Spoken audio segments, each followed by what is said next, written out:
নমস্কার। আজ শ্রীমদ্ ভাগবত গীতার ৬ষ্ঠ অধ্যায় আমি আপনাদের পাঠ করে শোনাব। ভগবান শ্রীকৃষ্ণ বললেন, যিনি কর্মফলের আশ্রয় না নিয়ে কর্তব্য কর্ম করে তিনি সন্ন্যাসী এবং যোগী। যিনি কেবল যাগ যজ্ঞাদি সম্পাদক বৈদিক অগ্নি ও লোকহিতকর ক্রিয়াদি ত্যাগ করেছেন তিনি যোগী বা সন্ন্যাসী নন। হে অর্জুন, যাকে সন্ন্যাস বলা হয় তাকেই তুমি যোগ বলে জানবে, কারণ সংকল্প ত্যাগ না করলে কেউই যোগী হতে পারে না।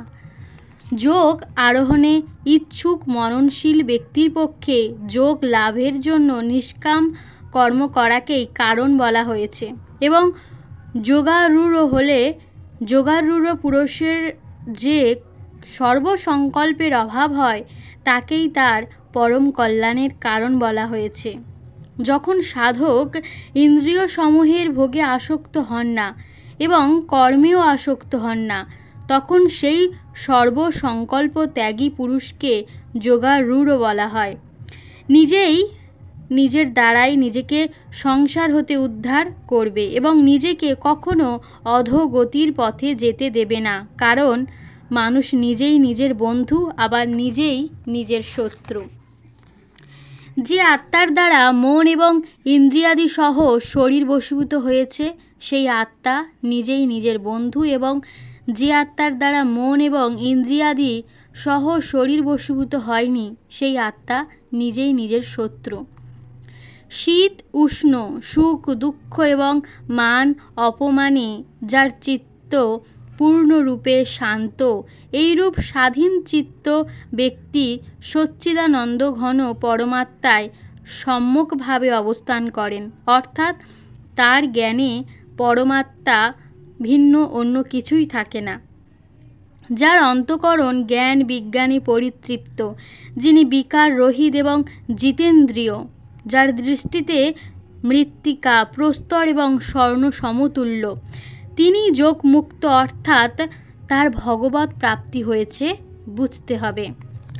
সুহৃদ মিত্র শত্রু উদাসীন মধ্যস্থ দেশ্য বন্ধু ধর্মাত্মা এবং পাপীদের উপর যিনি সমভাব রাখেন তিনিই প্রকৃতপক্ষে শ্রেষ্ঠ। মন ও ইন্দ্রিয় সহ যিনি সংযত দেহ আকাঙ্ক্ষাপূর্ণ এবং সঞ্চয় বৃত্তিশূন্য, তিনি একাকী নির্জন স্থানে থেকে নিরন্তর চিত্তকে পরমাত্মার ধ্যানে নিযুক্ত করবেন। পবিত্র স্থানে অতি উঁচু বা অতি নিচু না হয় এমনভাবে ক্রমশ কুশ মৃগ চর্ম এবং বস্ত্রাদি পেতে নিজের স্থির আসন স্থাপন করবেন। সেই আসনে বসে চিত্ত ও ইন্দ্রিয়ের ক্রিয়া সংযত করে মনকে একাগ্র করে অন্তঃকরণের শুদ্ধির জন্য যোগ অভ্যাস করবেন।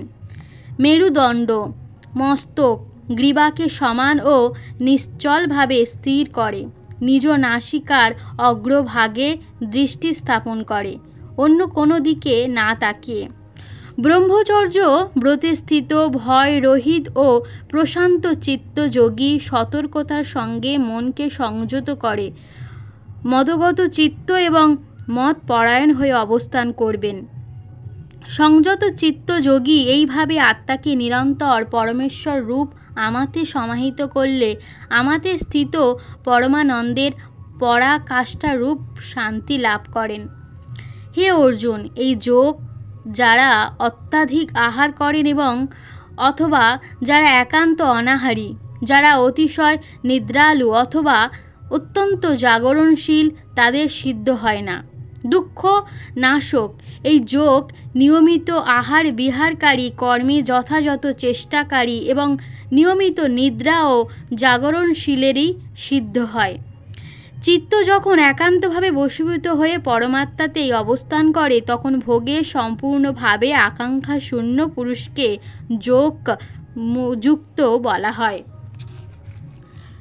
বায়ুবিহীন স্থানে প্রদীপ যেমন চঞ্চল হয় না, পরমাত্মার ধ্যানে সংযত চিত্ত যোগীর উপমারূপে তাকেই উল্লেখ করা হয়। যোগ অভ্যাসের দ্বারা নিরুদ্ধ চিত্ত যে অবস্থায় নিবৃত্ত হয় এবং যে অবস্থায় পরমাত্মার ধ্যানে শুদ্ধ বুদ্ধির সাহায্যে পরমাত্মাকে সাক্ষাৎ করে, যোগী পরমাত্মাতেই পরিতুষ্ট হন। ইন্দ্রিয়াদির অতীত কেবল পরিশুদ্ধ বুদ্ধি দ্বারা গ্রাহ্য যে অনন্ত আনন্দ আছে, যোগী এই অবস্থায় সেটি অনুভব করেন এবং সেই অবস্থায় স্থিত যোগী কোনোভাবেই পরমাত্মা স্বরূপ হতে আর বিচলিত হন না। পরমাত্মাকে লাভ করে অন্য কিছুকে যোগী তা অপেক্ষা অধিক লাভজনক মনে করেন না এবং পরমাত্মা প্রাপ্তি রূপ সেই অবস্থায় স্থিত হয়ে মহা দুঃখেও বিচলিত হন না। যা দুঃখরূপ, সংসারের সংযোগ রহিত, তাকেই বলা হয় যোগ। এটি জানা চাই। এই যোগ অধৈর্য না হয়ে অর্থাৎ ধৈর্য ও উৎসাহযুক্ত চিত্তে নিশ্চয়পূর্বক অভ্যাস করা কর্তব্য। সংকল্পজাত সমস্ত কামনা নিঃশেষে ত্যাগ করে মনের দ্বারা ইন্দ্রিয় সমূহকে সমস্ত বিষয় হতে নিবৃত্ত করে ধীরে ধীরে অভ্যাসের দ্বারা উপরতিতে স্থিত হবেন এবং ধৈর্যযুক্ত বুদ্ধির দ্বারা মনকে পরমাত্মায় স্থাপন করে পরমাত্মা ভিন্ন অন্য কিছুই চিন্তা করবেন না। এই অস্থির চঞ্চল মন যে যে বিষয়ের প্রতি ধাবিত হয় সেই বিষয় হতে তাকে প্রত্যাহার করে বারবার পরমাত্মাতেই স্থিত করবেন। কারণ প্রশান্ত চিত্ত, পাপ রহিত এবং রজগুণ বৃত্তিশূন্য যোগী সচ্চিদানন্দ ঘন ব্রহ্মের সঙ্গে একাত্ম হয়ে পরম আনন্দ লাভ করেন। সেই নিষ্পাপ যোগী এইভাবে নিরন্তর আত্মাকে পরমাত্মায় সমাহিত করে অনায়াসে পরব্রহ্ম পরমাত্মা প্রাপ্তিরূপ অনন্ত আনন্দ অনুভব করেন। সর্বব্যাপী অনন্ত চেতনে একত্ব ভাবযুক্ত তথা সর্বত্র সমদর্শনকারী যোগী স্বীয় আত্মাকে সর্বভূতে এবং সর্বভূতকে স্বীয় আত্মায় দর্শন করেন। যিনি সর্বভূতে আত্মারূপে আমাকে মানে বাসুদেবকে দেখেন এবং সর্বভূতকে আমাতে দেখেন, তার কাছে আমি অদৃশ্য হই না এবং তিনিও আমার কাছে অদৃশ্য হন না। যে ব্যক্তি অভেদভাবে স্থিত হয়ে সর্বভূতে আত্মারূপে আমাকে সচ্চিদানন্দ ঘন বাসুদেবকে ভজনা করেন, সেই যোগী সর্বপ্রকার ব্যবহার করলেও আমাতেই অবস্থান করেন। হে অর্জুন, যিনি সর্বত্র সমদর্শী হয়ে সকল ভূতের সুখ ও দুঃখকে নিজের সুখ দুঃখ বলে অনুভব করেন, আমার মতে তিনি সর্বশ্রেষ্ঠ যোগী। অর্জুন বললেন, হে মধুসূদন, আপনি যে সমতার রূপ যোগের কথা বললেন, মন চঞ্চল হওয়ায় আমি তার নিত্য স্থিতি দেখতে পাচ্ছি না। কারণ হে কৃষ্ণ, মন অত্যন্ত চঞ্চল, বিক্ষোভকারী, দৃঢ় ও শক্তিশালী, তাই একে বশে রাখা আমি বায়ুকে নিরুদ্ধ করার মতো দুষ্কর বলে মনে করি। ভগবান শ্রীকৃষ্ণ বললেন, হে মহাবাহ, মন নিঃসন্দেহে চঞ্চল এবং একে বশে রাখা দুষ্কর, কিন্তু হে কুন্তী পুত্র অর্জুন, অভ্যাস ও বৈরাগ্য দ্বারা একে বশ করা যায়। যারা সংযত চিত্ত নয় তাদের দ্বারা এই যোগ দুষ্প্রাপ্য, কিন্তু যত্নশীল বশীভূত চিত্ত ব্যক্তি সাধনার দ্বারা এই যোগ সহজেই প্রাপ্ত হতে পারেন, এই আমার মত। অর্জুন বললেন, হে কৃষ্ণ, যিনি যোগে শ্রদ্ধা রাখেন কিন্তু সংযত চিত্ত নন, সেই জন্য অন্তিম সময়ে মানে মৃত্যুকালে যার মন যোগ হতে বিচলিত হয়ে যায়, এইরূপ যোগী যোগ সিদ্ধ না হয়ে অর্থাৎ পরমাত্মার সাক্ষাৎকার না করে কিরূপ গতি প্রাপ্ত হন। হে মহাবাহ, তিনি কি ভগবৎ প্রাপ্তির পথে বিভ্রান্ত এবং নিরাশ্রয় হয়ে ছিন্ন মেঘখণ্ডের ন্যায় উভয় হতে ভ্রষ্ট হয়ে বিনাশপ্রাপ্ত হন? হে কৃষ্ণ, আমার এই সংশয় নিঃশেষে আপনি দূর করতে সমর্থ, কারণ আপনি ছাড়া অন্য কেউ এই সংশয় দূর করতে পারবে না। ভগবান শ্রীকৃষ্ণ বললেন, হে পার্থ, সেই ব্যক্তির ইহলোকে বা পরলোকে কোথাও বিনাশ নেই, কারণ সে বৎস কল্যাণকারীর কখনো অধোগতি হয় না। যোগভ্রষ্ট ব্যক্তি পুণ্যাত্ম গণের প্রাপ্ত লোক অর্থাৎ স্বর্গাদি উচ্চলোকে বহুকাল বাস করে পুনঃ সদাচার সম্পন্ন ধনীর গৃহে জন্মগ্রহণ করেন।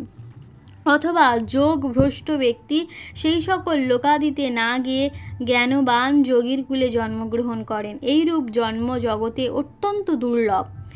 সেই দেহে পূর্বজন্মের সুকৃতির ফলে তিনি মোক্ষপর বুদ্ধি লাভ করেন এবং হে কুরুনন্দন, তার প্রভাবে পুনরায় পরমাত্মাকে লাভের জন্য তিনি পূর্বাপেক্ষা তীব্রভাবে চেষ্টা করেন। তিনি শ্রী সম্পন্ন সদাচারী ব্যক্তির গৃহে জন্মগ্রহণকারী। যোগভ্রষ্ট হয়েও পূর্বজন্মের অভ্যাস বশে নিজেই নিজের অবশ্যে ভগবানে আকৃষ্ট হন এবং সমবুদ্ধিরূপ যোগের জিজ্ঞাসু ব্যক্তিও বেদে বর্ণিত সকাম কর্মের ফলকে অতিক্রম করেন। কিন্তু যত্নপূর্বক অভ্যাসকারী যোগী বিগত বহু জন্মের সাধন সঞ্চিত সংস্কারের প্রভাবে এই জন্মেই পাপ রহিত হয়ে যান এবং তৎকালেই পরম গতি লাভ করেন।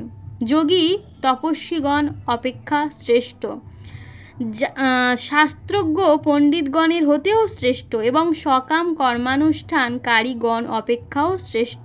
অতএব হে অর্জুন, তুমি যোগী হও। সকল যোগীর মধ্যে যিনি শ্রদ্ধার সঙ্গে মদগত চিত্তে নিরন্তর আমাকে ভজনা করেন, তিনি সর্বশ্রেষ্ঠ যোগী, এই আমার মত। ওং তৎসৎ। শ্রীমদ্ ভগবদ্ গীতারূপী উপনিষদ তথা ব্রহ্মবিদ্যা বিষয়ক যোগশাস্ত্রে শ্রীকৃষ্ণ অর্জুন সংবাদে ধ্যান যোগ আত্মসংযম যোগ নামক ষষ্ঠ অধ্যায় সম্পূর্ণ হল।